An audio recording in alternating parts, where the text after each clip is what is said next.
हमारा ब्रेन जो है ना, उन चीजों को बेहतर प्रोसेस कर सकता है, बेहतर याद रख सकता है जिन पे हम फोकस ज्यादा करते हैं।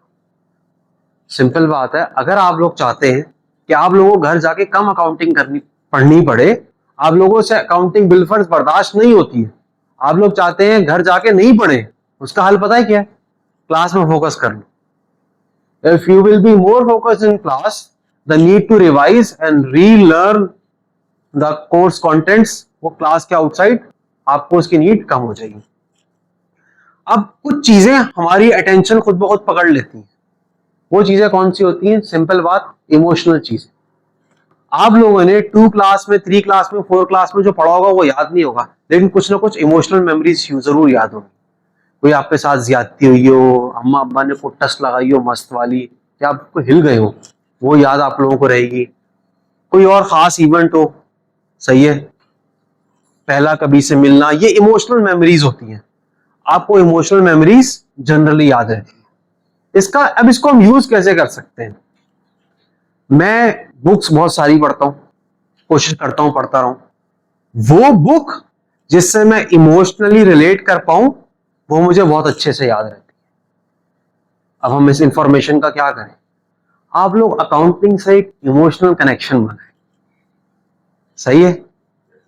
एक यही सोच ले, एक टीचर आया था जो थोड़ा अजीब सा था, वो क्लास के बाहर की बातें भी करता था, कम से कम लगता था सिंसियर, लगता था, मैं अपनी नजरों में सिंसियर हूं, पता नहीं तुम लोग फाइनल जज हो, खैर जो भी है, कुछ ना कुछ करके कोर्स से इमोशनल लिंकेज बनाओ, उससे ऑटोमेटिकली तुम्हें क्लास का कंटेंट ज्यादा बेहतर याद रहेगा और जो तुम लोग सीखोगे वो भी लॉन्ग टर्म रिटेन रहेगा। हम लोग एडवर्टाइजमेंट्स में जो सेक्स अपील देखते हैं, उसकी रीजन क्या है? क्योंकि आपको वो इमोशंस को रेज करता है। मिसाल, अब मैं आपको एक एग्जांपल देता हूं। अगर आप किसी भी मॉल में चले जाएं, एक शॉप है जहां आपको सबसे ज्यादा न्यूडिटी मिलेगी, वो शॉप होती है परफ्यूम्स की। सही है? क्यों? क्योंकि 3 परफ्यूम सूंघ लो, उस पर आपकी नाक चलना बंद हो जाती है। मुझे लगता है उन्होंने ऐसी तस्वीरें लगाई भी इसलिए ताकि आप कुछ ना कुछ खरीद के जरूर जाए। This is my hypothesis. खैर, इमोशनल चीजें आपको याद भी लंबा रहती हैं और आप भूलते भी कम हैं। अब हम आते हैं कि हमारा ब्रेन चीजों को प्रोसेस किस तरह करता है। अगर मैं आप लोगों को बहुत सारे कॉन्सेप्ट्स एक हायरार्की में बताऊं, कॉन्सेप्ट ए, कॉन्सेप्ट बी, कॉन्सेप्ट सी, कॉन्सेप्ट डी, तुम लोग भूल जाओगे। अगर मैं आप लोगों को 10 वर्ड्स बताऊं, chair, pen, table, book, mobile, pencil, तुम लोग भूल जाओगे, 1 घंटे बाद भूल जाओगे। लेकिन अगर उनको मैं ग्रुप कर दूं, for example, list of things you saw in class today, तो आप लोगों को याद रहेगा क्लास में टेबल भी देखी थी, क्लास में पेन भी देखा था, क्लास में बुक भी देखी थी। आपका ब्रेन आइडियाज के थ्रू चलता है। पहले वो सेंट्रल आइडियाज पे फोकस करता है, की आइडियाज पे, फिर वो डिटेल्स में जाता है। अगर आप कोई भी मूवी देखें, आपको उसका पूरा डायलॉग्स नहीं याद रहेंगे, उसकी समरी जरूर याद रहेगी। This is how our brain is. हम लोगों को चाहिए क्या? कि अगर हम लोगों को कोई चीज नहीं समझ आ रही तो उसके सेंट्रल आइडिया से चले, उसके सेंट्रल आइडिया से चले। अकाउंटिंग में कोई चीज नहीं समझ आ रही, उसका कोई खुद ही सेंट्रल आइडिया बना ले, उसके अगेंस्ट, उसके अराउंड पिक्चर ड्रॉ करनी शुरू करें। जो लोग आर्टिस्ट होते हैं ना, जिनको आर्टिस्ट ट्रेन करते हैं, फेस किस तरह ड्रॉ करते हैं आपको पता है? उसके सिंपल स्टेप्स हैं। एक अंडा बनाओ, उसके बीच में सिमेट्री इस तरह बनाओ, आंखें इधर बनाओ, आंखें ऐसे होंगी। You break down concepts into simple understandable ideas. देखिए, हमारा ब्रेन चीजों को प्रोसेस इस तरह करता है। कोई भी आइडिया, जिस तरह हमने आज पेपर सॉल्व करने की टेक्निक डिस्कस करी कि आप पेपर को ब्रेक कर दो, छोटे स्टेप्स में एड्रेस करो, इसी तरह आपका ब्रेन कोई भी बड़ा आइडिया डायरेक्टली प्रोसेस नहीं करता। It needs simplified information first, then you flower the simplified information with details. इसीलिए मैं कोशिश करता हूं, मुझे नहीं पता मैं कितना सक्सेसफुल हूं, आई होप मैं कुछ ना कुछ सक्सेसफुल हूं, कि आप लोगों को जब भी कोई टॉपिक पढ़ाऊं, पहले उसकी बेसिक चीज बताओ, फिर आहिस्ता आहिस्ता उसको हम डिफिकल्ट करते रहे। पहले हमने डबल एंट्री सिंपल पढ़ी, फिर हमने आहिस्ता आहिस्ता उसको मुश्किल मुश्किल करते करते करते कॉम्प्लिकेट करते रहे।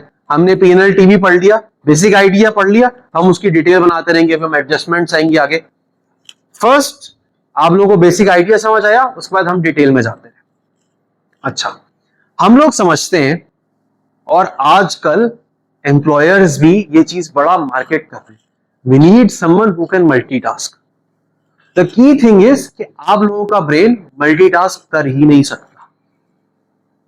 अगेन आई एम रिपीटिंग, मैंने अपनी सीवी में लिखा हुआ है एबिलिटी टू मल्टीटास्क, क्योंकि हर एम्प्लॉयर ये बोलता है आपका ब्रेन मल्टीटास्क कर ही नहीं सकता। जिस तरह मैं पढ़ाता हूं आप लोगों को, आप लोग ये रजिस्टर देख पढ़ रहे हैं, मुझे उलझन हो रही है इसको देख के, कोई फोन यूज कर रहा होता है मुझे उलझन हो रही होती है उस बच्चे को देख के। सेम चीज इस प्रोफेसर के साथ भी।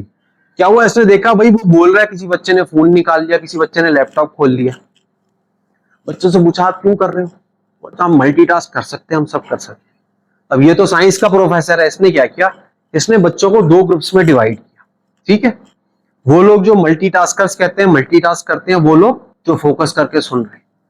फिर मल्टीपल तरीके से उनके टेस्ट लिए, कोर्स के नहीं, ओवरऑल वर्किंग मेमोरी के टेस्ट लिए, वो चीजों को कितनी जल्दी याद कर सकते हैं, कि चीजों को कितनी जल्दी समझ सकते हैं।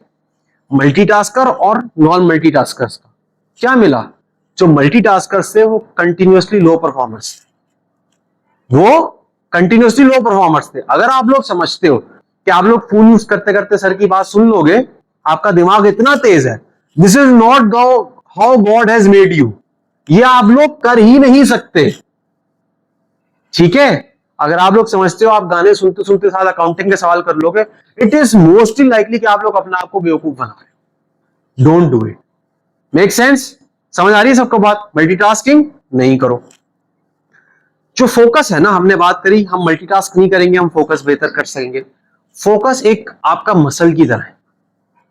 अगर आप लोग प्रैक्टिस करोगे फोकस करना, तो योर फोकस फिर ऑटोमेटिकली इंप्रूव। मसला क्या है, एज अ जनरेशन हम सब लोग रील्स के एडिक्टेड हैं, और रील्स भी आपको शुरू के 2 से 3 सेकंड में पकड़ ले आपको तो सही है, वरना आप रील भी स्वाइप अप कर देते हैं। मैंने अपना चैनल जो है टिकटॉक पे भी बनाया था, सबसे ज्यादा व्यूज टिकटॉक पे आ रहे हैं। मैंने कहा टिकटॉक पे तो स्वाइप करने वाली वहां होती है, सबसे ज्यादा व्यूज टिकटॉक पे कैसे आ रहे हैं, मतलब यूट्यूब पे नहीं आ रहे, कहीं भी नहीं आ रहे। फिर मैं उसके एनालिटिक्स में गया तो मुझे पता चला जो व्यूज तो थे, लेकिन उसका वॉच टाइम सिर्फ 2 सेकंड था। और हमारी बाय एंड लार्ज जनरेशन का ये हिसाब हो गया कि आप लोग फोकस करके बैठ के पढ़ नहीं सकते। The key thing is focus या attention is like a muscle.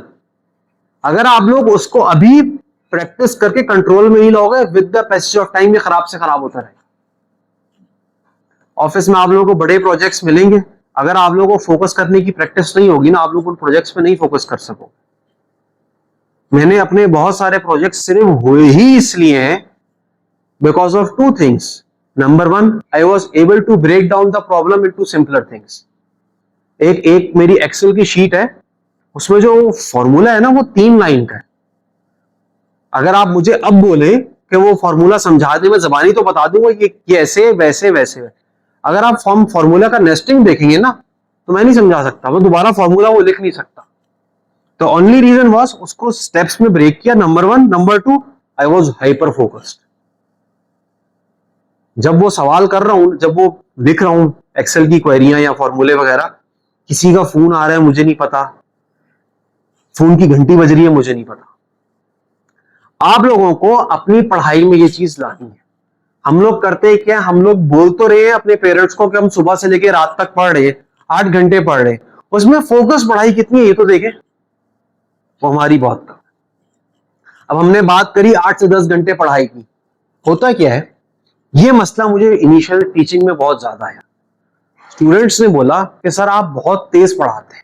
इस राइटर ने ये बात की, आई होप अब मेरी पढ़ाने की स्पीड बेहतर होगी because I have consciously worked over it. आपके ब्रेन को ब्रेक्स चाहिए होते हैं। अगर आप सुबह से लेकर रात तक कुत्तों की तरह चीजें पढ़े ही जा रहे हैं, नई चीजें पढ़े जा रहे हैं ना, आपका ब्रेन ये सब नहीं रिटेन कर सकता। योर ब्रेन नीड्स ब्रेक्स, कि वो चीजों को प्रोसेस भी कर ले, स्टोर भी कर ले। इसीलिए मैं कोशिश भी करता हूं कि आप लोगों को थोड़ा थोड़ा एक क्लास में एक लिमिट ज्यादा नहीं पढ़ाऊं। एक क्लास में जो मैंने टारगेट किया है, अगर वो पढ़ा लिया तो आप लोगों को मजीद प्रैक्टिस करा देता हूं, थोड़ी इधर उधर की बातें कर लेते हैं, लेकिन एक लिमिट ज्यादा नहीं पढ़ाता। क्यों? क्योंकि मुझे पता है आप लोगों को कोई पढ़ाने का फायदा नहीं होगा। अच्छा, अब हमने ये 2-3 चीजें जो पढ़ी, अब हम इससे कुछ टेक अवेज निकालते हैं। नंबर 1, अपने फोकस का ख्याल जरूर रखें भाई। प्लीज जो मैं बोल रहा हूं उस पर फोकस कर लें, इधर उधर नहीं करें, इधर उधर नहीं, फोन यूज नहीं करें, मोबाइल साथ साथ यूज नहीं करें। Multitasking, I don't know why when there is hardcore research behind it, इसको एज अ स्किल क्यों एम्प्लॉयज बोलते हैं? जब आपका ब्रेन एक काम कर ही नहीं सकता ना, डोंट पुश फॉर इट। सही है। जिस दिन मैं मल्टीटास्किंग ज्यादा करूं ऑफिस में, उस दिन मेरी प्रोडक्टिविटी कम होती है और मैं घर आकर दिमाग ज्यादा खराब हुआ। क्यों? Because your brain is not design to do it. Simple बात, मल्टीटास्किंग अवॉइड करें। जब पढ़ रहे हो फोन साइड पे रख दें। जब मैंने आप लोगों के पेपर चेक करने थे, मैंने फोन अपना सारा वाईफाई बंद, सब बंद, रिंगटोन बंद, साइड में रख दिया फोन। मैंने कहा पेपर चेक कर। इसी वजह से मैं इतना शोर था, पेपर चेकिंग में गलती कम होने के चांसेस बहुत कम है, क्योंकि because I was hyper focused. Paper मेरे 2 दिन में चेक हुए। दूसरे दिन क्या हुआ कि हमारे घर की मासी भाग गई। सही है। तो बच्चे मुझे संभालने थे, तो मेरे पास 2 बच्चे थे और मैं उनको संभाला था और साथ साथ पेपर चेक कर रहा था। इसीलिए जो एक गलती कहीं रह गई थी, इसका सवाल चेक होना रह गया था, वो मेरा खैर है उसी दिन किया। खैर रेस्ट गॉड नोस। आखिरी बात, हमारे ब्रेन का एक सिंपल है अटेंशन स्पैन। राइटर ये बोलता है कि रिसर्च टेल्स बाय डिफॉल्ट हम लोग 10 मिनट्स तक एक चीज पे फोकस करते हैं। ठीक है। अगर मैंने आप लोगों को एक कॉन्सेप्ट बताना है, बाय एंड लार्ज अगर वो कॉन्सेप्ट 10 मिनट्स के अंदर मैं आप लोगों को नहीं डिलीवर कर सकूंगा ना, तो मैं ट्रेन ऑफ थॉट आप लोगों की कंटिन्यू नहीं कर सकूंगा। तो राइटर बोलता है after every 10 minutes either you need an emotional stimuli. सही है। किसी तरीके से कोई स्टोरी सुना के, आप लोगों के सर पे आके खड़े होके, मतलब किसी भी तरीके से कि मैं आपको इमोशनली मूव करूं कि आपका थॉट, जो ट्रेन का थॉट है, वो पटड़ी पे रहे आफ्टर 10 मिनट्स। उसको हम पढ़ाई में भी अप्लाई कर सकते हैं। जिस तरह मैं पढ़ाता हूं, आप लोग कहीं पढ़ाएं तो उसको अप्लाई करें। अब इसको आप लोग पढ़ने में कैसे अप्लाई कर सकते हैं ये मुझे नहीं पता, तो आप लोग सोचें, क्या पता कोई आप लोगों के ज़हन में खुद तरीका आ जाए। Other than that, avoid multitasking, develop your focus muscle, develop your attention muscle. ठीक है। मैं अपनी वाइफ को बोलता हूँ, मेरी वाइफ को रील्स देखने की आदत है, मैं उसको बोलता हूँ यार देखो, अगर तुम 1 घंटे रील्स देख रही हो ना, और तुम 1 घंटे एक ड्रामा देख रही हो, प्रॉपर एक episode, I think watching a drama is much better. Because क्योंकि रील से ना आपका एक तो अटेंशन बिल्कुल शिट हो जाता है। This is what I believe. आप स्वाइप करे जा रहे हो, एक ड्रामा आपका ब्रेन एक जगह फोकस तो कर रहा है, I think that is better. I have personally experienced it. जब मैं ज्यादा रील्स वील्स देख लूं, मेरा दिमाग अजीब हो जाता है, लिटरली आई फील कि अजीब हो रहा है। But when I am watching a season, मुझे ये फील नहीं होता। आप लोगों का अपना क्या तजर्बा है, वो आप लोग खुद एक्सप्लोर करो, self explore it yourself. Make sense?